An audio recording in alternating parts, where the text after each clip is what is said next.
औज़ुबिल्लाहिमिनश्शैतानिर्रजीम बिस्मिल्लाहिर्रहमानिर्रहीम।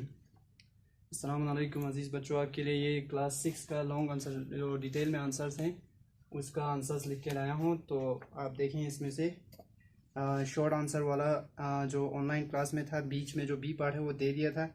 आप long answers का मैंने यहाँ पे वीडियो बना के दिया है, तो आप इसको देख लें। तो इसमें पहला क्वेश्चन पूछा है कि what did the speaker do first after seeing the horse. सबसे पहले उसने जब घोड़ा देखा तो क्या किया है, एक क्वेश्चन पूछा है। फिर then what did he do to anger the horse, और उसके बाद उसने क्या किया कि उस घोड़े को गुस्सा आ गया। तो इसका आंसर देखें। तो आफ्टर सीइंग द हॉर्स, देखने के बाद, घोड़े को देखने के बाद, ही गॉट एक्साइटेड, वो थोड़ा बहुत एक्साइटेड हो गया। एक्साइटमेंट आपको बोला था थोड़ा सा किसी चीज़ के बारे में देखकर खुशी हो जाना, दुख हो जाना। यहाँ पे थोड़ा सा खुश हो गया था कि अपने बारे में सोचा था उसने कुछ। Excited and critical examine. Critical, देखो क्रिटिकल ये वर्ड बहुत इंपॉर्टेंट है। बोला था जब लिटरेचर पढ़ते हैं तो क्रिटिसिज्म होता है, उर्दू में इसको तनकीद कहते हैं। ये अगर आम आदमी से पूछा जाए तो तनकीद हमेशा ये कहेंगे कि किसी की बुराई निकालने को तनकीद कहते हैं, लेकिन ऐसा नहीं होता है। हकीकत में ये है कि किसी की चीज़ को सामने रखकर उसकी अच्छाई उसकी बुराई दोनों चीज़ों को देखना, उसको क्रिटिकल कहते हैं। तो क्रिटिकली एग्जामाइंड, एग्जामाइंड यानी उसने बिल्कुल देखा उस घोड़े को अच्छी तरह से, एग्जामाइंड इट। फिर स्टैंडिंग ऑन द पॉमेंट, ये एक्स्ट्रा है तो इसमें दोनों तरफ कॉमा लगा हुआ है, ये इसलिए क्योंकि एक्स्ट्रा इन्फॉर्मेशन है। वो खड़ा हो जाता है पॉमेंट पे, फुटपाथ पे। एंड एक्चुअली ये था एग्जामाइंड इट एंड थाउट, उसके बाद उसने सोचा to bring himself near the horse, कि खुद को घोड़े के करीब ले जाए। And started petting on the animal's neck, और उसने क्या किया, पहले तो उसने उसको देखकर वो एक्साइटेड हो गया, उसके बाद वो उसने सोचा कि खुद को उसके करीब ले जाए अच्छी तरह से देखने के बाद। और करीब जाकर क्या किया उसने, started petting on the animal's neck. Painting क्या कहा था, पेटिंग एक गेरंड होता है, यह होता है थपथपाना, जैसे कि आप किसी को शाबाशी देते हैं इस तरह से। पिक्चर में आपको बुक में नजर आ गया, ऐसे थपथपाया ऑन द एनिमल्स नेक। किस तरह से, quick as a striking snake. ये देखो फिर से ये एक्स्ट्रा इन्फॉर्मेशन है, इसको फिर से यहाँ से कॉमा रखा है, जैसे कि एक स्नेक जो है, सांप जो है, इसे काटने वाला स्नेक ऐसे स्ट्राइक करता है टू मेक इट एंग्री, उसको गुस्सा दिलाने के लिए उसने ये हरकत किया। तो इसमें दोनों जवाब हो गया। पहले तो वो घोड़े को देखकर एक्साइटेड हो गया और उसने उसको अच्छी तरह से देखा, उसके बाद अपने आप को जल्दी से उसके करीब ले जाकर उसको ऐसे थपथपाया उसको गुस्सा दिलाने के लिए, क्योंकि वो उसके बारे में जानता नहीं था। अब वो इसका सेकंड आंसर में आपको समझ में आ जाएगा कि उसने अपने बारे में कुछ सोचा था। सेकंड पूछा है how did the horse react, इसने घोड़े ने आप उसको कैसे रिएक्ट किया। द एंगर्ड हॉर्स, आप उसने पहले ही कहा कि उसको गुस्सा आया था इससे, तो जो गुस्साया हुआ जो घोड़ा था उसने क्या किया, रिएक्टेड, उसने रिएक्ट किया बाय सीजिंग। सीजिंग होता है पकड़ लेना, उसने पकड़ लिया द स्पीकर शोल्डर, उसके शोल्डर को पकड़ लिया। लेइंग बैक हिज ईयर्स, अपने कानों को ऐसे पीछे कर लिया। उसके बाद रोलिंग बैक हिज आईज विकेटली, और गुस्से से उसने अपने आंखों को ऐसे पीछे कर दिया। जैसे आपको कोई गुस्सा दिखाता है तो अपनी आंखें दिखाता है, इस तरह से उसने अपनी आंखें पीछे इस तरह बड़ी आंखें खोलकर उसको थोड़ा सा गुस्से से, वो भी विकेटली यहाँ पे बिल्कुल यानी विथ एंगर, एंगर के साथ उसने अपनी आंखें पीछे कर लिया। एंड पुलिंग हिम अप, उसको ऊपर उठा लिया। ऑफ हिज फीट, उसके कदमों से, यानी जमीन पर उसके कदम थे तो उसको वहां से उठा लिया। ऑफ हिज फीट यानी अपने पांव से ऊपर। To be left like a suspended puppet, किस तरह रहने के लिए, जैसे कि एक ऐसे आजाद छोड़ा हुआ पपेट, कठपुतली, जैसे कि रस्सी से लटका हुआ हो जो इधर इधर मूव करता है। तो सस्पेंडेड होता है मूविंग फ्रीली, जो इधर इधर मूवमेंट कर रहा है। Like a puppet wriggling by the mouth of the horse. Wriggling आपको बोला था, अगर इस चीज को अगर इससे बांध किया, अगर इसको बांध किया, अगर हम ऐसे इसको ऐसे ऐसे रखेंगे तो ये ऐसे ऐसे ऐसे होने लगता है, उसको कहते हैं रिगलिंग। तो ये घोड़े के मुंह से लटक कर अब ये खुद ऐसे ऐसे लटक रहा था, ठीक है।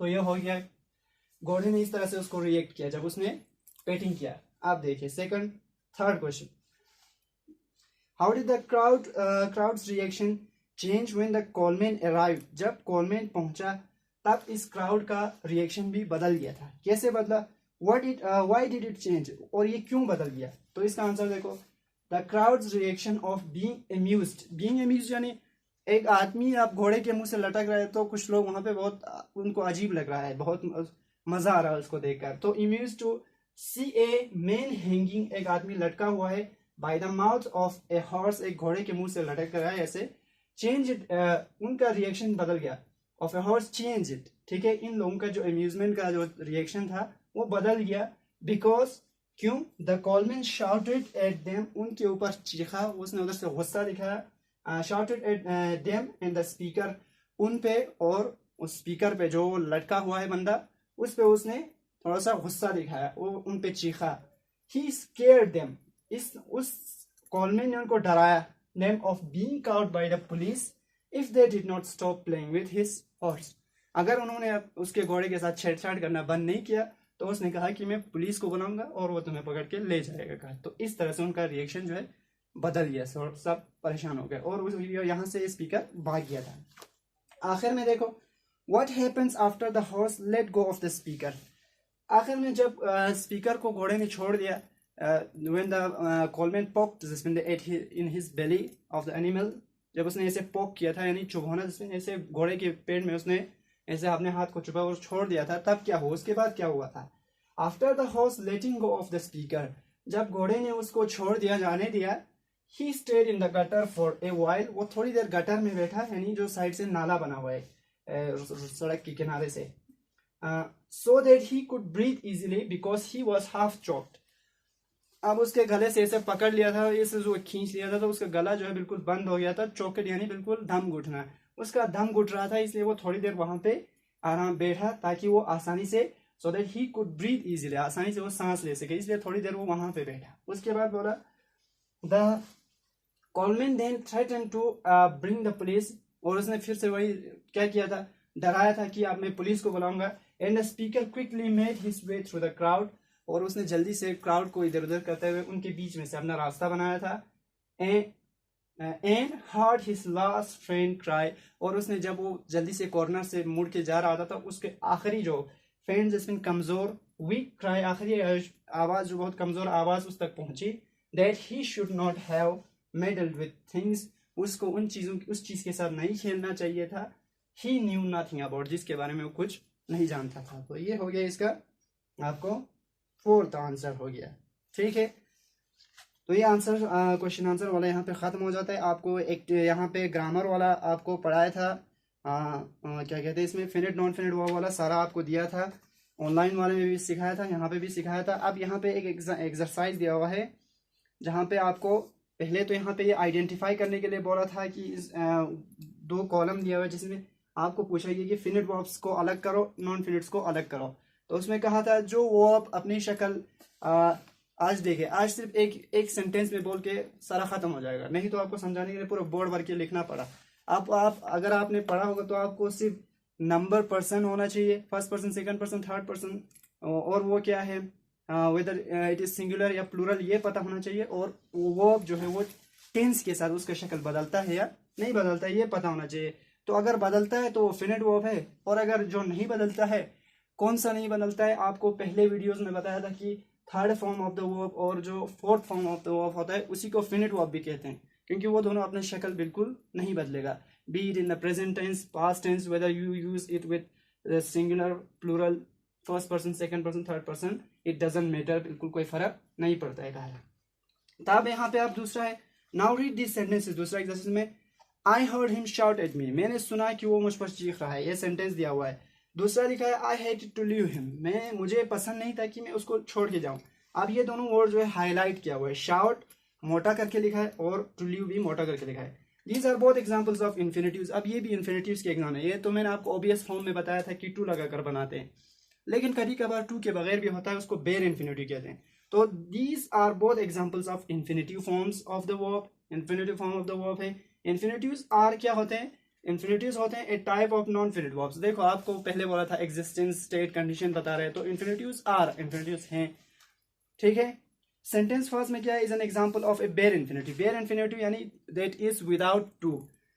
We use the bare infinitive after certain main verbs, main verbs कुछ मेन वर्ब्स के बाद हम यूज करते हैं, such as see, I see him do this, मैंने उसको ये करते हुए देखा, तो उसमें हमने I see him to do this नहीं कहेंगे, ठीक है। आई हर्ड हिम स्पीक, मैंने उसको सुना बोलते हुए, I heard him to speak नहीं बोलेंगे। तो इसमें कुछ वर्ब्स है जो आपको याद होने चाहिए, ऐसे आपको पता नहीं चलेगा क्योंकि इसमें से कुछ ही है। तो इस तरह वॉच्ड एंड सो ऑन, और इस तरह बहुत सारे और भी हैं। We use it after modal auxiliaries. देखो अब ये वाला पॉइंट बिल्कुल ईजी है, उसमें मेन वर्ब शायद पता ना चले कि किसके साथ होता है किसके साथ ना होता है, लेकिन मॉडल ऑक्सिलरीज आपको बोला था, पहले भी बोला था जब पहले स्टार्ट किया था, can, could, will, should, may, must, उन सब के साथ हमेशा बेयर इन्फिनिटिव यानी first form of the verb he use करेंगे। जैसे कि I can write, I can eat, I can play, I can solve everything, मैं हर चीज सॉल्व कर सकता हूँ।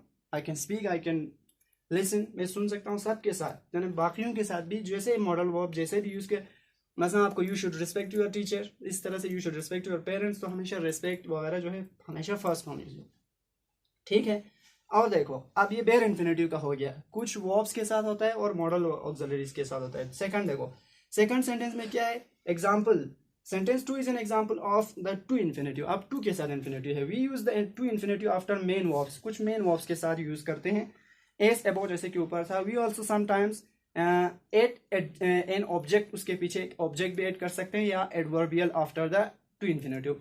टू इन्फिनिटिव के बाद आप एडवर्ब भी यूज कर सकते हो, जैसे कि उसने एग्जांपल दिया, देखो she wants to play, she wants to play, आप पूछ सकते हो व्हाट, तो आप उसके पीछे उसने ऑब्जेक्ट आप कुछ भी लिख सकते हो, क्रिकेट, आपके फुटबॉल, लेकिन इसने यहाँ पे टेनिस दिया हुआ है तो ये ऑब्जेक्ट है, व्हाट का आंसर होगा आपका ऑब्जेक्ट होगा, what did she want to play, ठीक है, वो क्या खेलना चाहती है, तो she wants to play tennis. आप देखो शी वांट्स लिखा है, सिंपल प्रेजेंट में लिखा है तो थर्ड पर्सन के साथ वांट पे एस लगा हुआ है, ये पहले रूल सिखाया था।